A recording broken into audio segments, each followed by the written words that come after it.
Dear students and listeners, Assalamu alaikum. You are listening to Matiullah Hatak teaching you English. This is our third lecture about the uses of figures of speech in literature.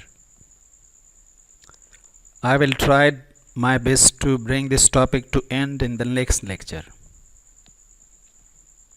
If you haven't subscribed to the channel until now, do subscribe it in order to receive notifications for updates in the future.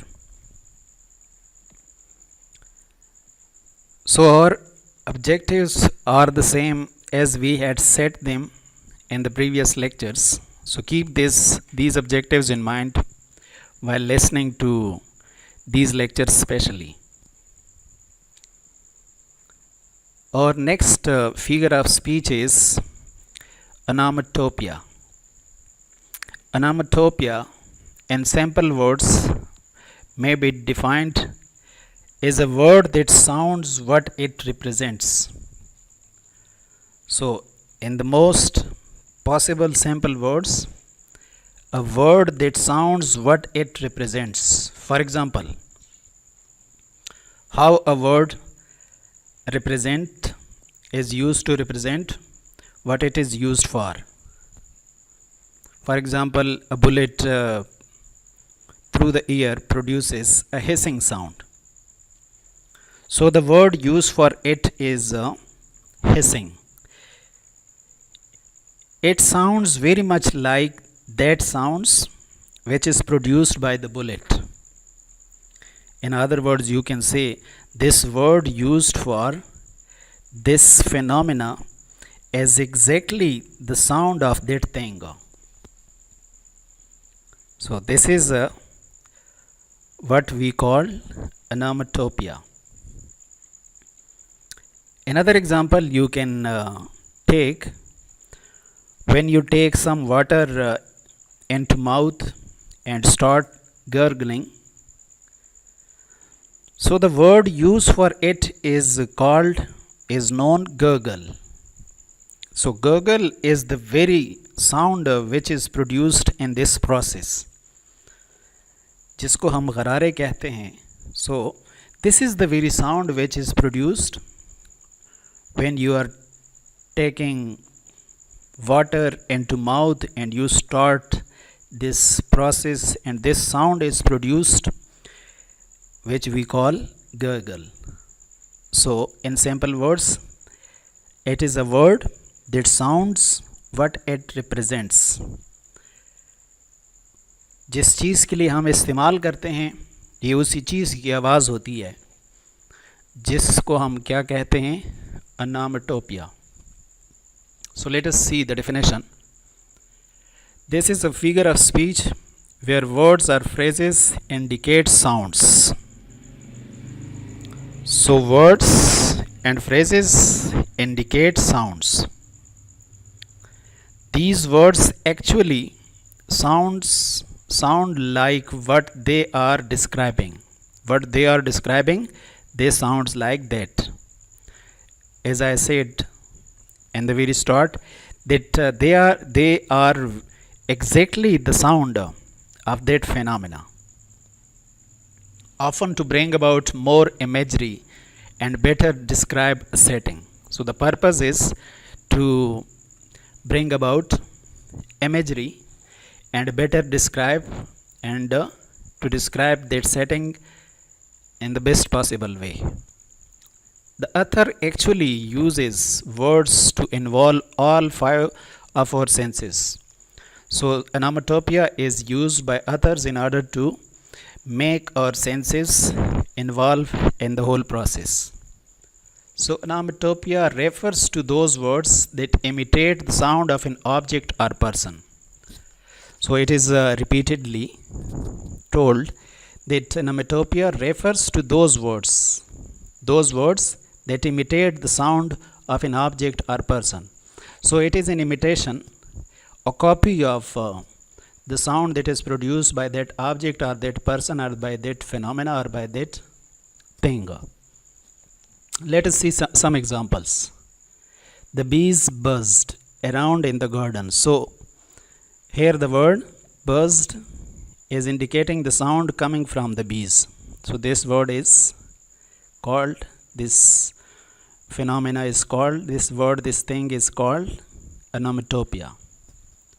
Some other example are the leaves were rustling. So rustling is the very sound that is produced when air strikes against the leaves and they produce a kind of sound which is called rustling. The door was squeaking, so it is the very sound that is produced by the door when it is being opened or closed. He closed the book with a thud. So thud is the very sound that is produced by the book when it is closed. The wind whispered through the woods. So whispering, this is the sound of the wind. The dog barked. So it is the very sound which is produced by a dog when it is barking, and snored. This is also onomatopoeia. At the burglar. I screamed when I saw the spider. Screaming, this is the very sound when you produce or children produce when they see the spider or when they are frightened. So our next figure of speech is irony. So irony in its simplest definition can be explained as it is the use of language in which you mean quite the opposite of what you say or do. I am repeating this definition, simple definition, that it is the use of language in which you mean quite opposite to what you say or what you do. For example, you say that our leader is unparalleled. Our leader is unparalleled. But actually, you want to say that your leader has no such great quality to be praised for. You say one thing and you mean another thing, we call it irony. Our leader is unparalleled. Actually, this is what is on the face, what is being heard, listened by the people. Actually, you mean to say that he has no such great quality to be praised for. This is called irony. So irony is divided into three subcategories: verbal irony, situational irony, and dramatic irony. And you will see an example for each one of this. Let us see the definition. Irony comes in various forms. So these are the various forms: verbal, situational, dramatic, and is often used in literature to express a meaning opposite to the one which is being constructed. Meaning opposite to the one which is being said, constructed. So what you say, it doesn't mean the same. The three types of irony are verbal irony. In verbal irony, you say one thing and you mean the other thing, as I gave in an example, in which someone says something but in reality means the opposite of it. Situational irony, in which an event occurs. So here this is important. An event occurs which was the complete opposite of what was expected to happen. So event occurs is against expectation. This event is against expectation. Third one is dramatic irony, where the reader is aware of a situation. So you are aware of the situation, that the character is not what he pretends. So you are aware with the character that what he is doing, he doesn't mean it, because you are aware with his intentions. He just pretends what he does. He doesn't mean what he is doing. Where the reader is aware of a situation, that the character is not what he pretends, and therefore see the character's behavior in a different light, in a different view. Let us take a look at an example of each of these. This is verbal irony. The present government has turned this country into a paradise, and we do not want to die. So actually you do not mean that you do not want to die, and you do not mean that this has been turned into a paradise. Next example of verbal irony. Bill and Mary had been waiting for what seemed like a lifetime. They were waiting for a very long time. Lifetime means here long time. So this is you can see is hyperbole. They were waiting for a very long time in the rain, where they were waiting for the shop to open its doors. They were waiting, they are standing outside the shop and they are waiting for the shop to open. And in such situation, Mary exclaims, "What lovely weather to be outside in." So in this situation, she exclaims that it is lovely weather and it is very funny to be outside. Do you think she means what she says? No. She exclaims, was wet through. She was completely wet. This is in this situation that she says, "What lovely weather to be outside in." This is a verbal irony, as Mary has made a statement when she actually means the opposite. Next, the example of situational irony.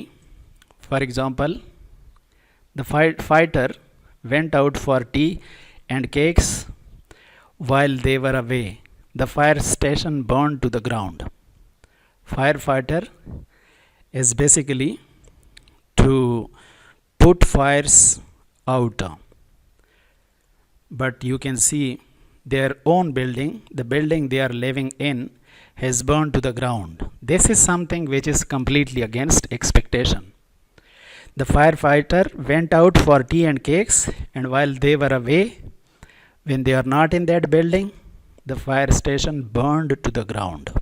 So it is something which is totally against expectation. It should not have happened. What are our expectations? Our expectations are that they should put the fire out, they should control the fire that burns another building, but their own house, their own building is at fire. This is situational irony, is the burning down of a building which is usually full of people who put out fires, is something which is not expected. Another example of situational irony you can, for example, a teacher is called to build the future of a nation, but his own son at home turns out to be illiterate, uneducated. So this is an example of situational irony, where something happens which is totally against expectations. What were our expectations at this moment? Expectations were that the teacher's son would also be a person who is educated and literate, and he is doing something for the nation's progress. But we found out that his own son is illiterate and uneducated. This is situational irony. The third one is dramatic irony. In dramatic irony, you are aware with the character's intention. When he does something, you are completely aware that he is doing something which he doesn't mean. So the audience are aware that the main character in a book is being cheated on by his wife, who is planning to leave him. But this character is currently arranging a romantic weekend away for the two of them. So you are aware with the intentions of the main character, and the main character is the wife who intends to leave his husband, but on the stage, in the paragraph or in the text, you can see that she is arranging a weekend for both of them. This is romantic irony, no, not romantic irony, dramatic irony. When you are aware with the character, with the character's intention, and he does something, and you know about his inner self. So, but this character is currently arranging a romantic weekend away for the two of them. This is dramatic irony, as the audience knows that the character's efforts are wasted. So, this is all about irony. Our next figure of speech is apostrophe. You should not confuse it with the apostrophe with the s and comma over it, which is used for possession. This is a figure of speech which is used in direct address to the dead or absent or personified objects or idea. So you should not confuse it with the personification. So apostrophe should not be confused with the personification, because in personification you simply give human characteristics or features to a non-living or abstract thing. Here you will see that an absent or dead thing or personified object or abstract idea is directly addressed by the writer. An apostrophe, let us see the definition. An apostrophe is a direct address to the dead, the absent, one who is dead, one who is absent, and one an idea or an abstract thing that has been personified, like we learnt in the Blades of Grass, where they were personified. If a writer starts speaking to the blade of grass, that would be an example of apostrophe. So it is a special form of personification. You can see in the examples, Milton, a poet who is dead, is addressed by another poet, Milton, thou should not be living at this hour. So Milton, who is dead, is addressed by another poet. This is an example of apostrophe. Roll on, another example, roll on, thou deep and dark blue ocean, roll. So ocean is being addressed, which is an example of apostrophe. So direct address, you should keep this phrase in mind in this particular construction of words, that you directly address to the dead, absent, personified objects or idea. Oh, death. So death is an abstract idea. Where is thy sting? So the writer is directly addressing death. Where is thy sting? Oh, grave. Where is thy victory? Grave is addressed. Oh, solitude, an abstract idea is addressed. Where are the charms that sages have seen in thy face? So you can see from the examples, which is very clear, that abstract ideas or dead things or personified objects are directly addressed. Our next figure of in this figure of speech, which is called loyalties, we make a statement to negate the opposite of an affirmative. Affirmative means positive. We make a statement in which we negate the opposite of an affirmative. So what is an affirmative? For example, a good person, a good singer, it is an affirmative, it is a positive statement, but we say not a bad singer. Instead of saying that he is a good singer, we say not a bad singer. So not a bad singer is loyalties. I am repeating this definition: to negate the opposite of an affirmative. Negate the opposite of an affirmative is called loyalties. It is the exact opposite of hyperbole. In a hyperbole, we give in our statement about something, but in the case of loyalties, the thing is understated. In the case of hyperbole, the object, the thing, the idea is overstated. In the case of lighties, it is understated. So it is the exact opposite of hyperbole. For example, I say I am happy today. This is an affirmative statement. Happy is affirmative, positive. What is the opposite of happy? Opposite of happy is definitely unhappy.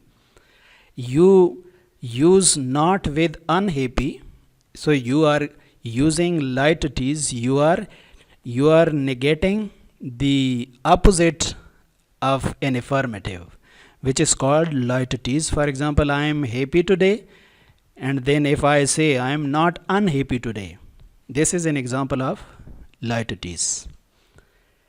For example, we say he is a good singer, but instead of saying he is a good singer, I say he is not a bad singer. So he is not a bad singer.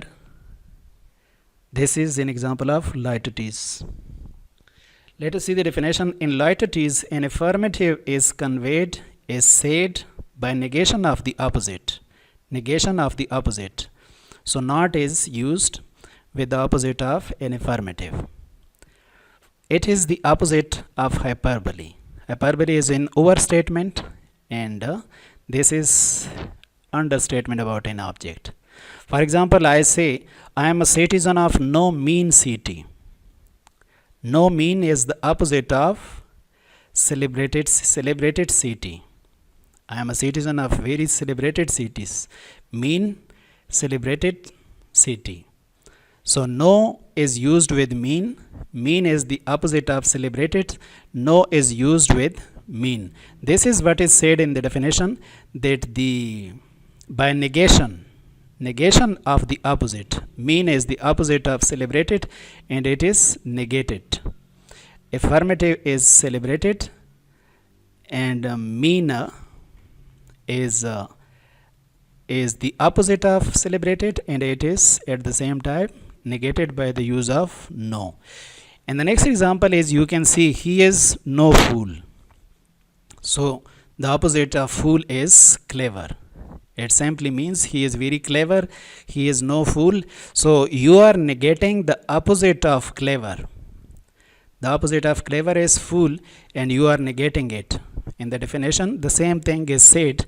An affirmative is conveyed, said by negation of the opposite. The opposite is negated. How is it negated? By the use of no. For example, you say in a hyperbole that he has the wisdom of 100 sages. In a hyperbole, you say he has the wisdom of 100 sages. Sages means a man of wisdom. But in a lighties, you would say that he is no fool. So it is at the same time the opposite of hyperbole. Our next figure of speech is euphemism. Euphemism in simple words mean to say a disagreeable thing in agreeable words. So what is disagreeable? Disagreeable means something that is unpleasant, harsh, offensive, that you do not like to hear. Something that is very harsh, that you do not like to hear, that makes you unhappy, sad. This thing is described by an agreeable name, by a pleasant name, a name that you would like to hear, that doesn't shock you, that doesn't make you offensive. Such a name is then used for, which is called euphemism. So in euphemism, a disagreeable, unpleasant, harsh, offensive thing is described by an agreeable name. Here the writer will use a variant, a different name on the wording in order to make what is being referred to more palatable. Palatable means that you like, that is of good taste. For example, we often say he has fallen asleep, or he has passed away. Fallen asleep or passed away are euphemism for what? For died, instead of he has died. For example, he is a little careless of the truth. This is little careless of the truth is a euphemism for he is a liar. झूठ बोलने वाला है, लेकिन हम क्या कहते हैं that he is a little careless of the truth. She has become hard of hearing lately. So hard of hearing is a euphemism for she has become deaf. Their dearly departed parents were sadly missed at Christmas. In this case, the words dearly departed are used in place of the word dead. Dearly departed is used for dead, which is euphemism for dead, which sounds much more harsh. What sounds much more harsh? Dead. So instead of using dead, the writer says the dearly departed parents. So this is called euphemism. So our next figure of speech is called metonymy. Metonymy is in simple words, it is a change of name. Why the name is changed? Because the changed name is closely associated with the object.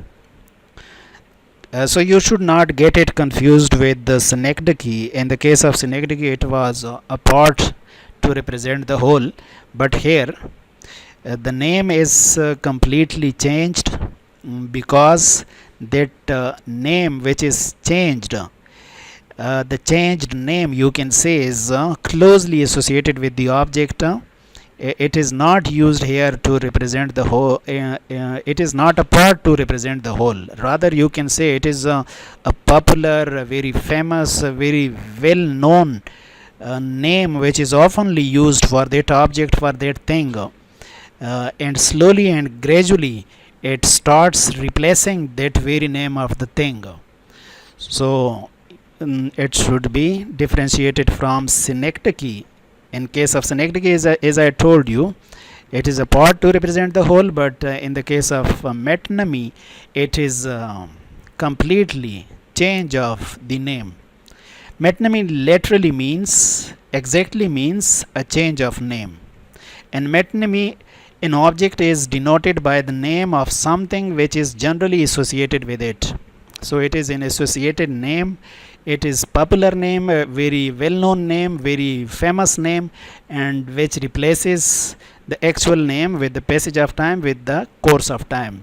So with the passage of time, the bench has become so frequently used for judges that they are used, bench is used more frequently than the judges. The laurel is used for success frequently, so it is a change of name. The laurel means the honor, the distinction. The blue jackets, which is you can say also an example of synecdoche, but here it is used as metonymy because it has completely changed this name of sailor. Sailor is less frequently used than blue jackets. The red coats for British sailors is a metonymy. The crown for the king is an example of metonymy. Since there are different kinds of association between objects, there are several varieties of metonymy. For example, a metonymy may result from the use of a sign for the person or thing symbolized. You can see in this example, grave and cradle, they are used as metonymy because they are closely associated with infancy and death. From the cradle to the grave, we mean to say from infancy to death. For example, we say that his legs are hanging in the grave. We mean to say that he is close to death. So grave is a symbol, is used as a symbol for death. Here it is used as a metonymy. It is replacing, it is used as a replacement for death, completely taken the place of death. So this is an example of metonymy. The next figure of speech which is called imagery is very easy to identify in a piece of writing because here the writer describes things in such a way that they start appealing to our five senses. So let us see how imagery is used in a piece of writing. Imagery is a concept that is quite easy to understand. It is simply the use of vivid description, very clear description, in order to explain a situation to a reader or listener. It is a way of building a picture or image in the mind so that the audience can gain a greater understanding of the situation which is being talked about. Imagery is used as both literary device and in a figurative language. And the latter, it is a great way for a speaker to express in a more colorful way how something might look. So these are our five senses. When we are reading, when we are dealing with an imagery, these five senses or five senses become active. We can see, we can smell, we can feel, or we can taste. When used as a literary device, imagery gives the author the chance to be more creative in their description within the text. So let us see the examples. In the example, you will realize, you will feel that your five senses are completely involved in the process.